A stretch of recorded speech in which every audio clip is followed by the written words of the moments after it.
Good morning, everyone. Myself Shivani Singh. I am a nursing tutor of Index Nursing College. Today, I am going to discuss about antenatal care. What is antenatal care? Antenatal care क्या होता है?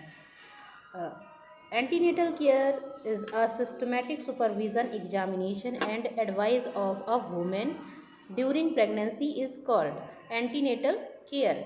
During pregnancy जो भी care हम एक pregnant lady को देते हैं उसको हम क्या बोलते हैं? एंटीनेटल केयर बोलते हैं। एंटीनेटल केयर देने का एम क्या होता है?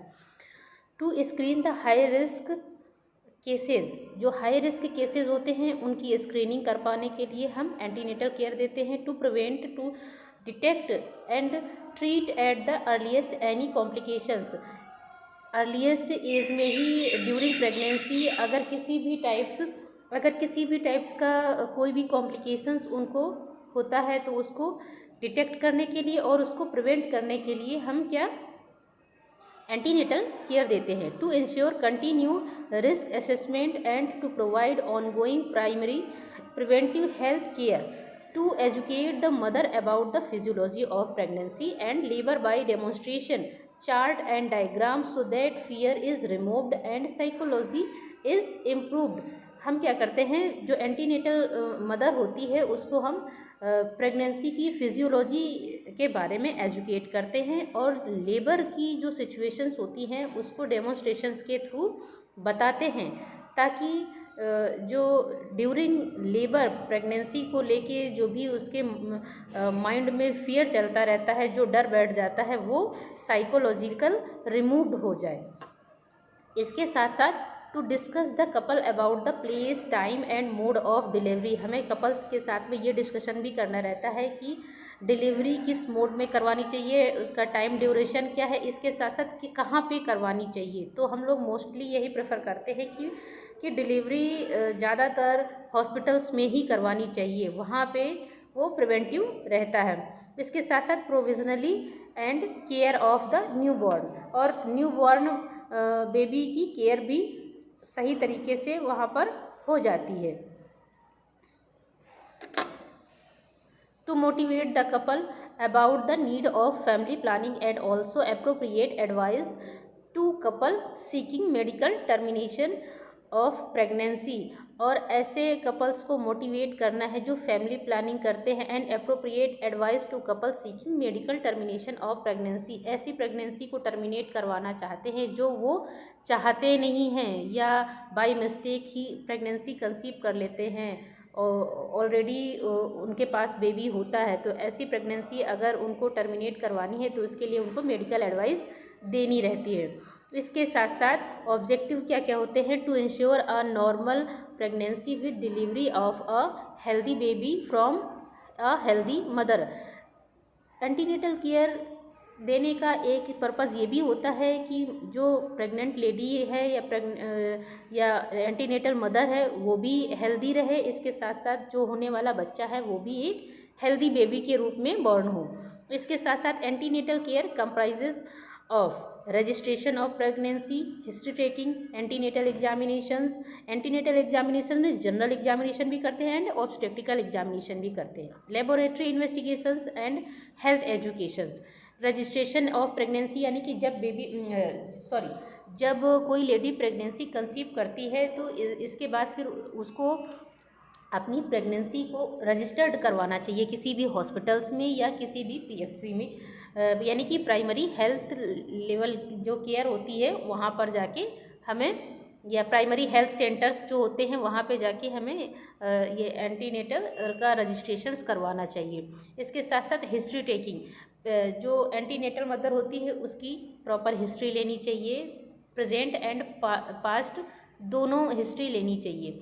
और इसके साथ साथ एंटीनेटल एग्जामिनेशन में हमें जनरल एग्जामिनेशन भी करना है एंड ऑब्स्टेट्रिकल एग्जामिनेशन भी करना है कि related to her pregnancy. Laboratory investigations में हमें ये पता चलता है कि जो लेडी प्रेग्नेंट है उसको कोई अदर कॉम्प्लिकेशंस तो नहीं है, कोई अदर डिसीज़ तो नहीं है लाइक दैट, जैसे पेशेंट एनीमिक तो नहीं है या उसका WBC तो नहीं बढ़ा हुआ है, यानी कि उसको किसी इन्फेक्शन के चांसेस तो नहीं है। इसके साथ साथ हेल्थ एजुकेशंस भी देते हैं कि उसको अपनी हेल्थ को किस तरीके से प्रिवेंट करना चाहिए और किस तरीके से वो अपनी हेल्थ को प्रमोट कर सकती है।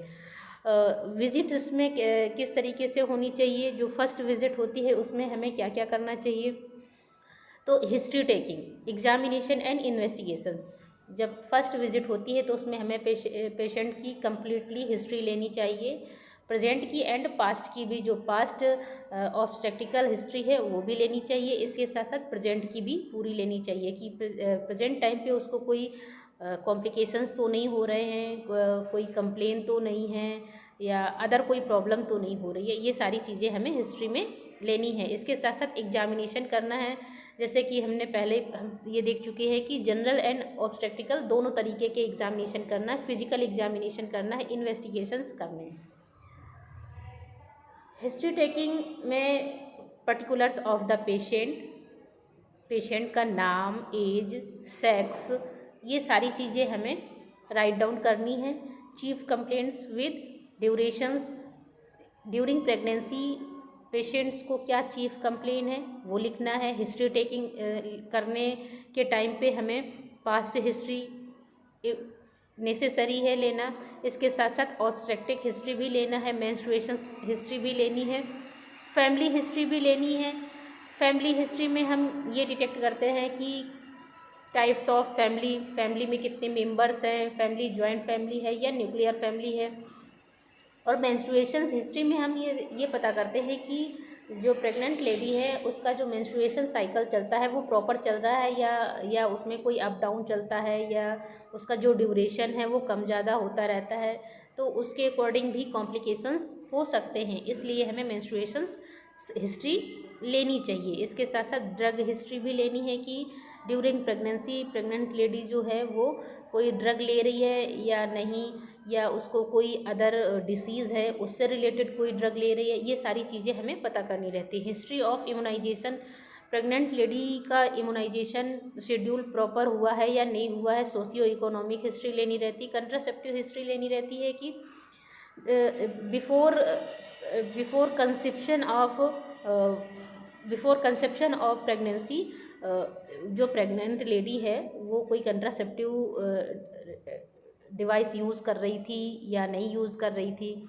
हिस्ट्री ऑफ एलर्जी, उसको किसी भी टाइप्स की कोई एलर्जी है या नहीं है। Antenatal care visits, antenatal care में कितनी विजिट्स होती, आइडियली एंटीनेटल जो विजिट्स होती हैं उसमें ये रहता है कि first 28 weeks once a month, starting के 28 वीक तक हमको महीने में एक बार विज़िट करनी चाहिए। फिर इसके बाद से 29 to 36 वीक तक ट्वाइस अ मंथ, महीने में 2 बार विज़िट करनी चाहिए। And after it thereafter weekly till delivery, यानी कि इसके बाद से यानी 37 वीक से जब तक डिलीवरी नहीं हो जाती तब तक हमें हर हफ्ते विज़िट करनी चाहिए। बट इतनी विज़िट्स हर कोई नहीं कर सकता, इसलिए मिनिमम 4 एंटीनेटल केयर की विज़िट्स होनी ही चाहिए। फर्स्ट विज़िट में अराउंड 16 वीक्स, फर्स्ट विज़िट जो होती है वो अराउंड 16 वीक्स में हो जानी चाहिए। इसके बाद से सेकेंड विज़िट जो होती है वो बिटवीन 24 एंड 28 वीक्स, जो सेकेंड विज़िट होती है वो 24 से 28 वीक के बीच में हो जानी चाहिए। इसके बाद थर्ड विज़िट एट 32 वीक्स, जो थर्ड विज़िट होती है वो 32 वीक्स तक हो जानी चाहिए। एंड फोर्थ विज़िट जो होती है वो एट 36 वीक, जो फोर्थ विज़िट होती है वो 36 वीक तक हो जानी चाहिए। This is the registration form, जिसको हम पंजीयन फॉर्म बोलते हैं ऑफ प्रेगनेंसी। जो एक प्रेग्नेंट लेडी होती है उसका जब रजिस्ट्रेशन होता है तो उसको इस तरीके का एक कार्ड मिलता है, जिसको हम कार्ड या फॉर्म जो भी आप बोलना चाहें वो मिलता है। इसमें प्रेग्नेंट लेडी की पूरी इन्फॉर्मेशंस होती है, उसका नाम होता है, एज होता है, एज के साथ साथ उसके हस्बैंड का नाम होता है, उसका एड्रेस होता है, उसका इम्यूनाइजेशन शेड्यूल भी इसी में होता है। इसके साथ साथ जो न्यूबॉर्न बेबी होता है उसका भी इम्यूनाइजेशन शेड्यूल भी इसी में राइट डाउन किया जाता है। इसके साथ साथ फिजिकल एग्जामिनेशन में हम लोग क्या क्या चीज़ डिटेक्ट करते हैं, क्या क्या चीज़ एग्जामिन करते हैं, यानी कि पल्स देखते हैं, रेस्पिरेटरी रेट देखते हैं, एडिमा देखते हैं, ब्लड प्रेशर देखते हैं, और ब्रेस्ट एग्जामिनेशंस करते हैं, वेट करते हैं, एंड पैलर देखते हैं, है ना। पल्स एंड रेस्पिरेटरी और बीपी, ये सारे जो आर्टिकल्स होते हैं ये तो अपने वाइटल साइंस में आ जाते हैं। बट स्पेशली एंटीनेटल मदर की अलग अलग ये चीज़ें हमें लेनी होती हैं। पहलर एग्जामिन पालपेबल पालपेब्रल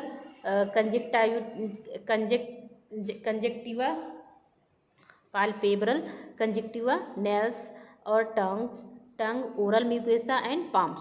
पैलर हम किस चीज़ में पैलर को डिटेक्ट करते हैं? नेल्स में देखते हैं, टंग में देखते हैं, ओरल म्यूकोसा में देखते हैं, पाम्स में देखते हैं। और जो पल्स होती है, पल्स हमारी 60 to 90 बीट पर मिनट होनी चाहिए। Respiratory rate 18 to 20 beat per minute होनी चाहिए। एडिमा भी डिटेक्ट करते हैं कि हाथ और पैरों में स्वेलिंग तो नहीं है ना, एडिमा तो डेवलप नहीं हुआ है। ये सारी चीज़ें भी हमें एग्जामिन करनी होती हैं। बीपी देखते हैं 2 कॉन्सिक्यूटिव रीडिंग, कौन कौन सी? Systolic and diastolic. सिस्टोलिक हमारा कितना होना चाहिए? Less than 140 mmHg and diastolic less than 90 mmHg। Check urine for the presence of albumin. हमें यूरिन का एनालिसिस भी करना रहता है कि उसमें एल्बुमिन की प्रेजेंसी कितनी है।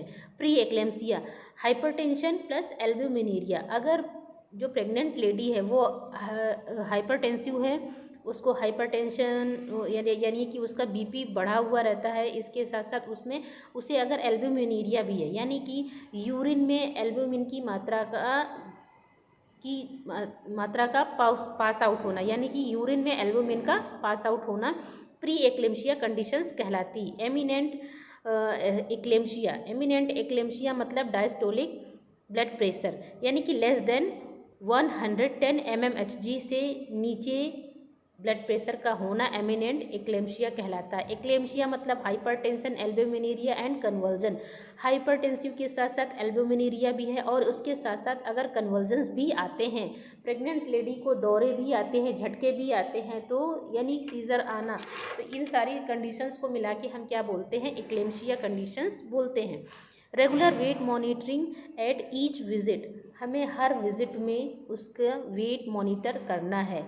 11 kg weight gain entire pregnancy. पूरी प्रेगनेंसी में एक प्रेग्नेंट लेडी 11 kg तक वेट गेन कर सकती है। After first trimester weight gain 2 kg per month.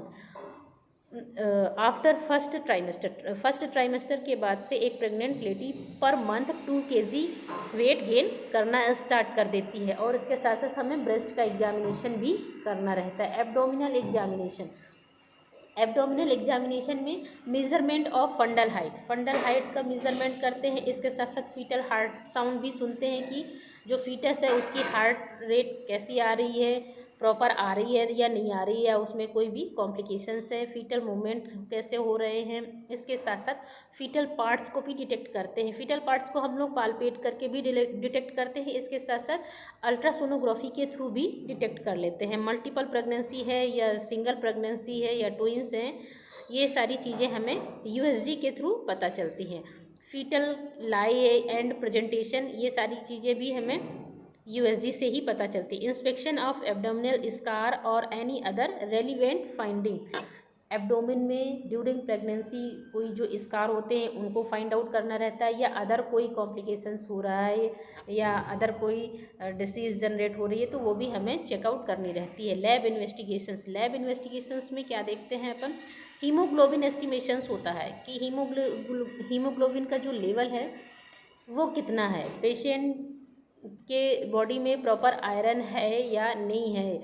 अगर आयरन की डिफिशियंसी होगी तो हीमोग्लोबिन का जो लेवल होता है वो डाउन हो जाता है, पेशेंट एनीमिक हो जाती है। Blood grouping and RH typing. Blood group क्या है पेशेंट का वो भी पता चलता है। इसके साथ साथ RH फैक्टर के बारे में भी हमें पता चलता है कि RH फैक्टर पॉजिटिव है या निगेटिव है। यूरिन एनालिसिस भी करते हैं और VDRL करते हैं, रैंडम ब्लड शुगर करते हैं, HbSg AG टेस्ट करते हैं। USG for pregnancy profile. Pregnancy profile के लिए अल्ट्रासोनोग्राफी करते हैं। रिस्क अप्रोचेस, कब रिस्क हो सकते हैं। एल्डरली प्राइमी, यानी कि अगर 30 ईयर्स से अबव उसकी एज है तो उस ऐसी लेडी को रिस्क हो सकते हैं। शॉर्ट स्टेचर्ड प्राइमी, यानी कि अगर 140 सेंटीमीटर से उसकी हाइट कम है तो ऐसी लेडी को भी कॉम्प्लिकेशंस हो सकते हैं। माल प्रेजेंटेशंस अगर न्यूट्रिएंट्स की कमी है, बॉडी में विटामिन्स की कमी है, प्रोटीन की कमी है, तो ऐसी लेडी को भी बहुत सारे कॉम्प्लिकेशंस हो सकते हैं। एंटीपार्टम हेमरेज यानी कि थ्रेटेंड एबॉर्शन की बार बार रिकरेंट एबॉर्शंस होना, बार बार एबॉर्शंस होना है। अगर ऐसी हिस्ट्री है तो उसको बहुत सारे कॉम्प्लिकेशंस हो सकते हैं। प्री एक्लेम्शिया या एक्लेम्शिया की कंडीशन है तो भी उसको बहुत रिस्क होने के चांसेस हैं।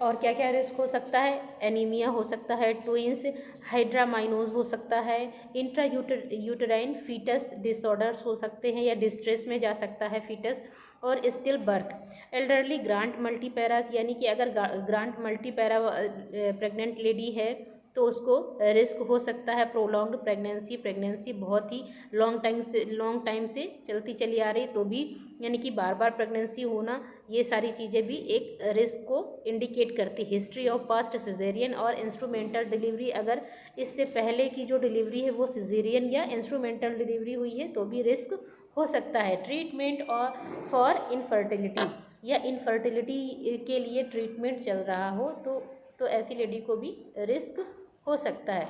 In subsequent visit patient complaints, general examination, gestational age to be calculated, identification of problems, fetal movement, SFH measurement, और health education, prophylaxis and treatment of anemia, developing individualized birth plan। Second visit में क्या होता है, यानी कि 24 to 28 weeks में हो जानी चाहिए सेकेंड विजिट। इसमें हम SFH मेजरमेंट करते हैं to detect multiple pregnancy. Third visit में क्या होता है, 32 वीक्स में थर्ड विजिट हो जानी चाहिए, यानी कि screen for pre eclampsia, multiple pregnancy, anaemia या इंट्रा यूटेराइन ग्रोथ रिटार्डेशन। यानी जब थर्ड विजिट होती है तो उसमें हम लोग किस चीज़ की स्क्रीनिंग करते हैं कि जो प्रेग्नेंट लेडी है उसको कहीं प्री एक्लेम्शिया की कंडीशंस तो नहीं जनरेट हो रही है, या इसके साथ साथ मल्टीपल प्रेगनेंसी तो नहीं है, और या पेशेंट एनेमिक तो नहीं है, या फीटस को कोई दिक्कत तो नहीं है, या इंट्रा यूटेराइन ग्रोथ रिटार्डेशंस तो नहीं हो रहे हैं।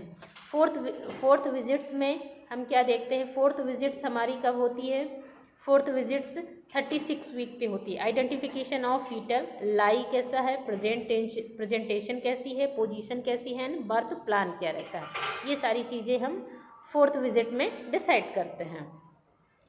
एंटीनेटल एडवाइस क्या क्या देते हैं, entire pregnancy 300 kilo calorie per day extra एक प्रेग्नेंट लेडी को लेनी चाहिए, या उसको लेने के लिए हम लोग एडवाइस करते हैं। Lactation 600 kilo calorie per day, जो मदर लैक्टेशंस करवा रही है, यानी कि बच्चे को फीडिंग करवा रही है तो उसको 600 किलो कैलोरी पर डे लेनी चाहिए। डाइट में क्या क्या होना चाहिए, supplementary iron therapy is needed.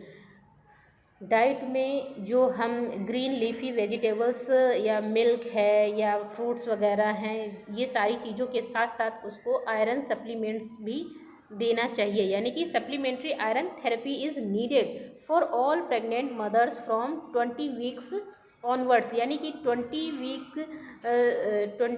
Week तक हमें एक प्रेग्नेंट लेडी को आयरन फॉलिक एसिड की टैबलेट्स सप्लीमेंट्री के रूप में देनी चाहिए। 30 mg of ferrous per day, यानी कि 30 mg फेरस पर डे देना है, and 60 to 100 mg per day is given for large women, यानी कि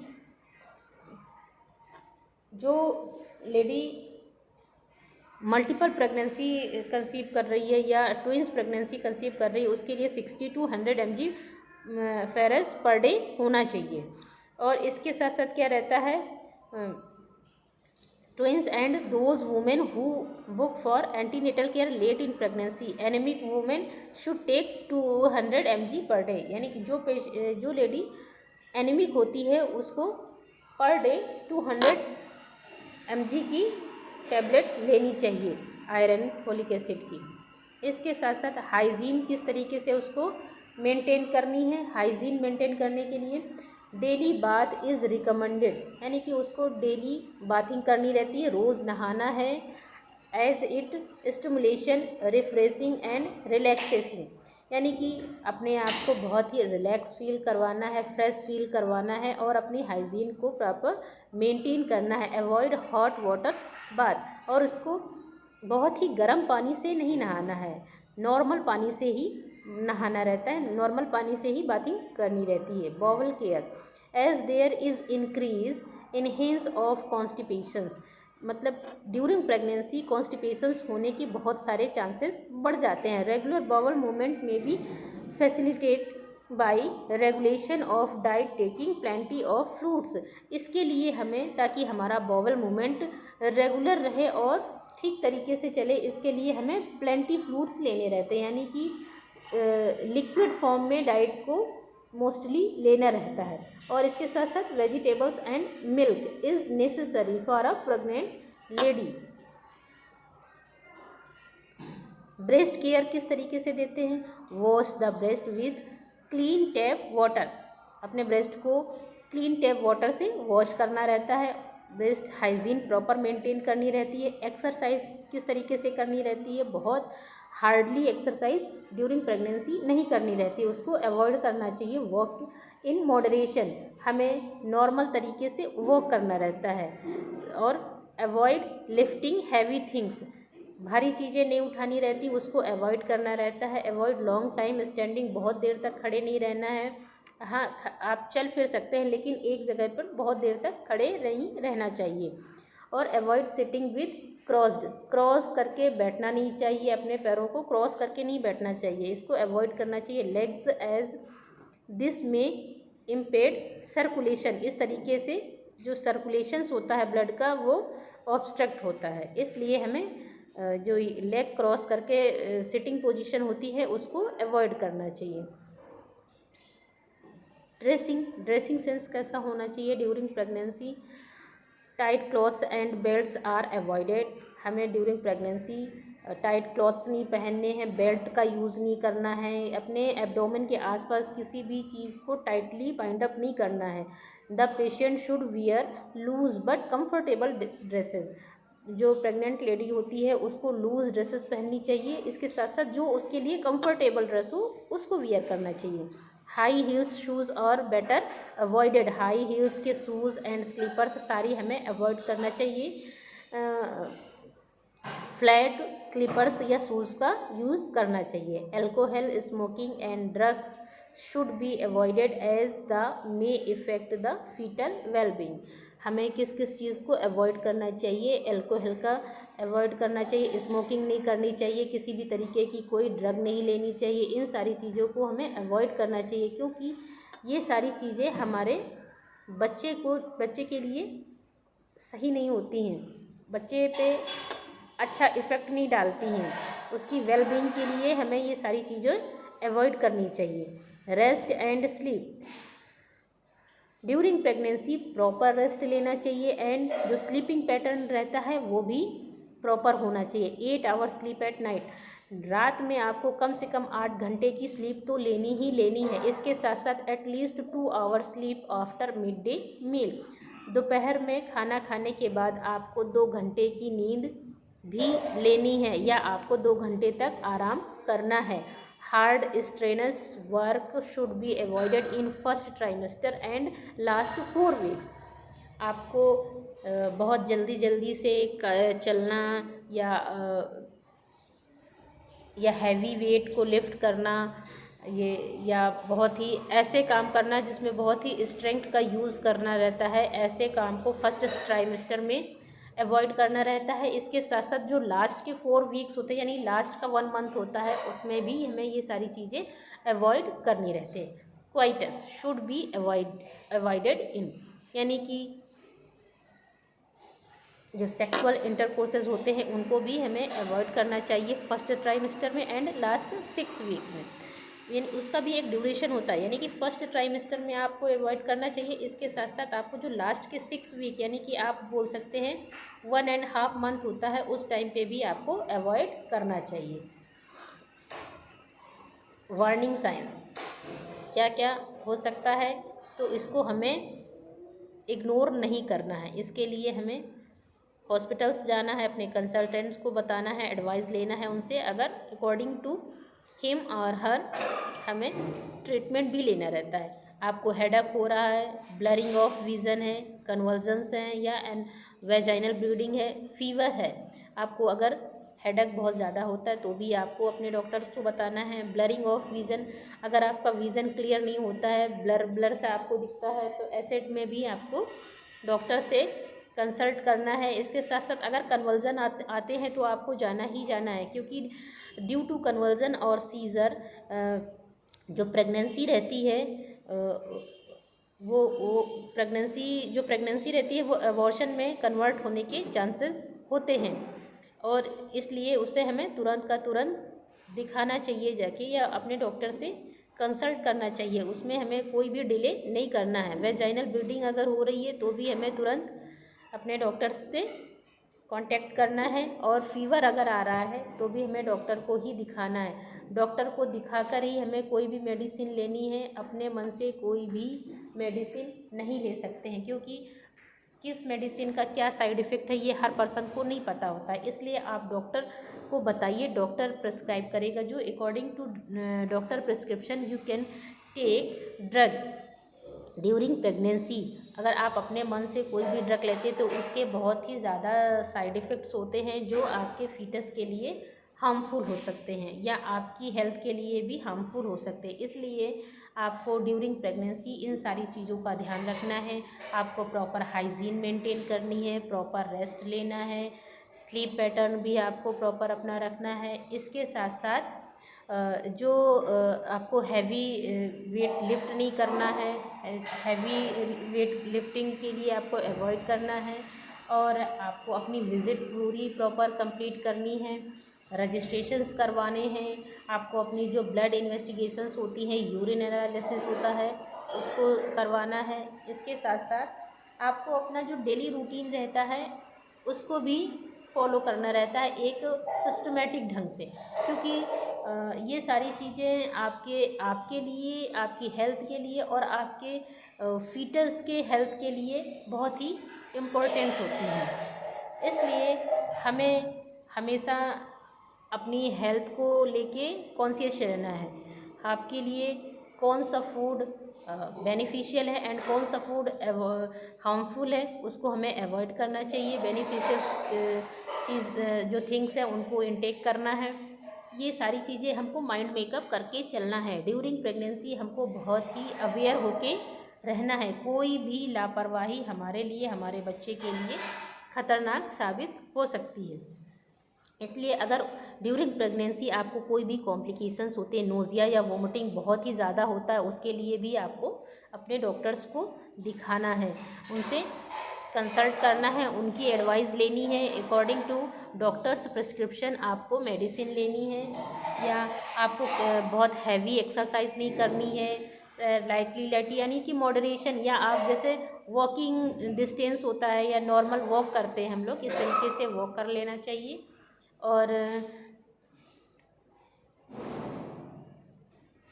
जो एंटीनेटल केयर होती है ये हमें ड्यूरिंग प्रेगनेंसी अगर कोई भी कॉम्प्लिकेशंस आ रहा है उससे बचाती है, क्योंकि अगर कोई भी कॉम्प्लिकेशंस है, कोई भी रिस्क है, तो ये अर्ली स्टेज में ही डिटेक्ट कर लेते हैं। जो भी एंटीनेटल केयर दे रहा है, जो भी नर्स एंटीनेटल केयर देती है, वो अर्ली स्टेज में ही इस चीज़ को डिटेक्ट कर लेती है और उसको प्रिवेंट करने के लिए आपको एडवाइस करती है, ताकि आपको आगे कोई बड़ा कॉम्प्लिकेशंस ना हो, उससे आप बच पाएँ। तो ये सारी चीज़ें आपके लिए बहुत ही एसेंशियल होती हैं। और इसके साथ साथ आपको अगर कोई भी मदर अल्कोहल लेती है, स्मोकिंग करती है, ड्रग लेती है, ये सारी चीज़ें आपको ड्यूरिंग प्रेगनेंसी अवॉइड करनी रहती, क्योंकि ये आपके हेल्थ के लिए भी वेलबींग नहीं होता है, इसके साथ साथ आपके फीटल के लिए भी वेलबींग नहीं होता है। ये आपके फीटस के लिए भी हार्मफुल है और आपकी हेल्थ के लिए भी हार्मफुल है। इससे ना तो आप एक हेल्दी मदर बन पाएंगी, ना ही आप एक हेल्दी बेबी को डिलीवर कर पाएंगी। तो इसके लिए हमको अल्कोहल, स्मोकिंग या ड्रग, इस तरीके की जो भी सब्सटेंस होते हैं उनको अवॉइड करना रहता है। Okay, thank you.